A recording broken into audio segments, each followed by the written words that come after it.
बस्ता स्वास्थ्य केन्द्र में डाक्तर रोगी प्रति दुर्व्यवहार प्रतिवाद में देवसेना संगठन पक्षर सांबादिक सम्मेलन अनुष्ठित हो जाइए। बालेश्वर जिला बस्ता स्वास्थ्य केन्द्र में रोगी मानक चिकित्सा अवहेला एवं रोगी मानक प्रति डाक्तर सिद्धांत शेखर जेना दुर्व्यवहार और सिक्यूरीटी डाकी रोगी को तड़ीदेवा घटना बस्ता अंचलवासी मध्य तीव्र असंतोष प्रकाश पाइबा सहित गुरुवार बालेश्वर जिला देवसेना पक्षर बाहारदा डाकबंगला परिसर में एक सांबादिक सम्मेलन अनुष्ठित हो जाइए। जिला आईटी सेल अध्यक्ष सत्यरंजन पाणी सभापतित्व में यह सम्मेलन अनुष्ठित होता। देवसेना जिला सभापति शंकर कुमार जेना गत 6 तारिख में असुस्थ हो बस्ता मेडिकल रे पहुँची निजर देह सुस्थ कथा डाक्तर को कहवा पर डाक्तर बाबू कौन सी परीक्षा नक एपेंडिसाइट होइछि बोली कही बालेश्वर को स्थानांतरित करने को परामर्श देते। तेबे श्री जेना अम्ल होइथिबा कहिबा परे डाक्तर उत्क्षिप्त होई गाली गुलज करने सहित सिक्यूरीटी डाकी बाहर करने को धमक देते। एने श्री जेना बस्ता स्वास्थ्य केन्द्र भारप्राप्त अधिकारी डाक्तर देवव्रत जेना को अवगत करने पर कौन समाधान न होबारु श्री जेना बाध्य होई बस्ता थाना एक लिखित अभियोग करने सहित मुख्य चिकित्सा अधिकारी को मध्य अवगत करिसेंति बोली सांबादिक सम्मेलन में प्रकाश करिसेंति। तेबे डाक्तरखाना रे मलमूत्र और रक्त नमूनार परीक्षा हेबारे अनियमितता देखा देइथिबा बेले विभिन्न विभागर डाक्तर नाहांती पुणी रोगी माननकु चिकित्सा रे अवहेला रात्रि रे रोगी माननकु खाद्य देबारे व्यतिक्रम करा जाउछि। जदि कौनसी रोगी प्रतिवाद करुछि तेबे भारप्राप्त डाक्तर देवव्रत जेना केते जन असामाजिक व्यक्ति को रखी रोगी माननकु धमक देबारे पछाउ नांती।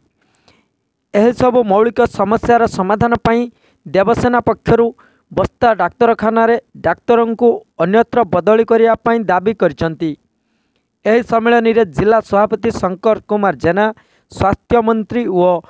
ओडिशार मुख्यमंत्री को पोस्टाल माध्यम अभियोग पत्र प्रेरित करिसेंति। देवसेना बस्तार परामर्शदाता कुमुद रंजन गिरी, ब्लॉक सभापति अंतर्जामी राहुल, सेवा प्रकोष्ठ अध्यक्ष झरणा सामल, गछ सुरक्षा अध्यक्ष मनोज कुमार सामल, महेश्वर पंडा, सुदाम चरण गाण,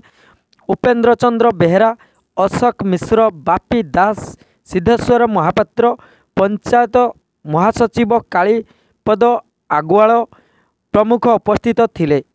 तेबे यह समस्यार समाधान नहले आगामी दिन में देवसेना पक्षरु आंदोलनर पंथा अवलंबन करिए बोली प्रकाश करछंती। ब्यूरो रिपोर्ट गा न्यूज। मते गत शुक्रवार दिन बस्ता मेडिकल डॉक्टर सिद्धार्थ शंकर जेना दुर्व्यवहार करथिले और से दुर्व्यवहार जो मु संपूर्ण भांगी पड़ी एवं ए बाबद केमती प्रति दृढ़ कार्यानुष्ठान नियाजिबो से आज सामाजिक सम्मेलन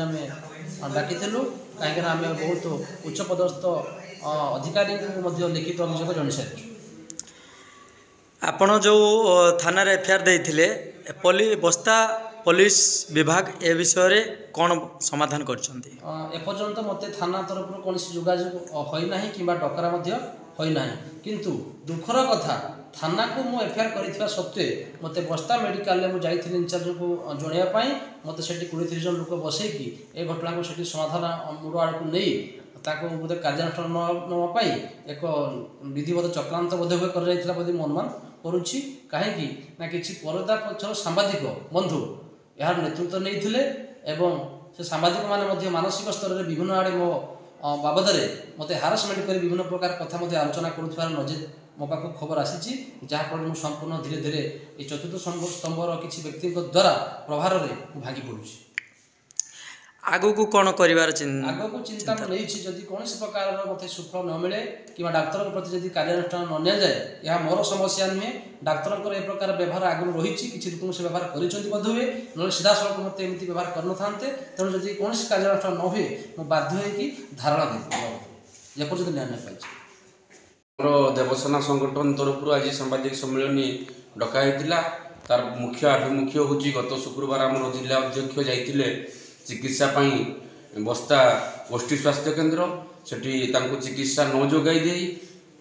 फास्टिंग ट्रिटमेंट भी प्राथमिक चिकित्सा न जोगाई कही दिगला कौन परीक्षा निरीक्षा कही दिगला एपेंडिसाइट एठू जा जा जा जा जा एठू जा एटी किसी हो पारन जो से कहले आम जिला अध्यक्ष कहले जे मु बासी पूरी खाई मत एसिड सर मत एसिड इंजेक्शन दे दिंतु मो ठीक हो ना ना तू तो डाक्तर हो गलुनी तू ताले तोर निजे ट्रिटमेंट कर पका एठी आसु काई ये जो कहले बारंबार जुक्ति है जुक्ति हबार डाक्तर सिद्धार्थ शंकर जेना थिले ड्यूटी रे सी सहित बचसा है बचसा हबार से सिक्यूरीटी डाकिकी आमर जिला अध्यक्ष को जो भाव में दुर्व्यवहार करा तार प्रतिवाद रे दृढ़ कार्यानुष्ठान सिद्धार्थ जेना प्रति से दाबी आज सांबादिक सम्मेलन कलु देवसेना संगठन तरफ बस्तारे स्वास्थ्य अवस्था कहतु किंबा आईन सुरक्षा श्रृंखला एवं सुरक्षा कथा कहतु सबू अवहेलित एवं निष्पेषित से विषय कौन कहे ना ना निश्चित चिकित्सा पूरा बस्ता रे आज को 8 वर्ष जेबे ठारू आमर एमओ रहिले इंचार्ज देवव्रत जेना सेबे ठारू आज पर्यंत बस्ता स्वास्थ्य अवस्था पूरा भुसुड़ी जाइए पूरा एकदम नहीं खाली रोगी जाऊ जाऊ रेफियार रेफियार रेफियार कहा टे छिड़गला कि कौटी पड़गला कि कौटी छिड़गला से भी रेफियार रेफियार अत्यंत निम्न स्तर को नहीं गले बस्ता डाक्तरखाना आज लोक आसुना केवल जो आप देखुं 100-200 आउटडोर आसुँच से माकड़ कामुड़ा कुकुर कामुड़ा से बिलेई आंपड़ा सब रोगी आसुँच बड़ बड़ रोगी चिकित्सा अवस्था हो पारुनी आउ देवव्रत जेना जो अच्छा इंचार्ज अमल ये सी कौटी ना कौटी ये प्रश्रय दौरान डॉक्टर सिद्धार्थ शंकर जेना को ना सी ये दुर्व्यवहार देखाते ना कारण पूर्वर से डाक्तर नाम रे स्थानीय औषध दुकानी स्थानीय पैथोलॉजी स्थानीय रोगी विभिन्न प्रकार अभियोग करिसेंती आम एमओ इंचार्ज देवव्रत जेना पाखे कि देवव्रत जेना थापी थापी रखी बोध हुए कौन कार्यानुष्ठान न नबारू शक्ति बढ़ी सिद्धार्थ जेना से शक्ति से देवव्रत जेना जोगाउं से शक्ति से शक्तिमान हो न्याय पाई आगामी दिन में संगठन कौन निष्पत्ति नेबे आमे गतकाली जिला मुख्य चिकित्सा अधिकारी सहित कथा मुझे सीडीएम सहित कथा सीडीएम मत कहले जदि देवव्रत जेना न पारुचंती ताले इंचार्ज को कह मत सेटा रेफेयर करेंगे मत फॉरवर्ड करेंगे मु से कथा बुझी जदि सीडीएम किसी न बुझे आगामी दिन में संगठन राजरास्ता को ओह्लैब निश्चित ओह्लैब।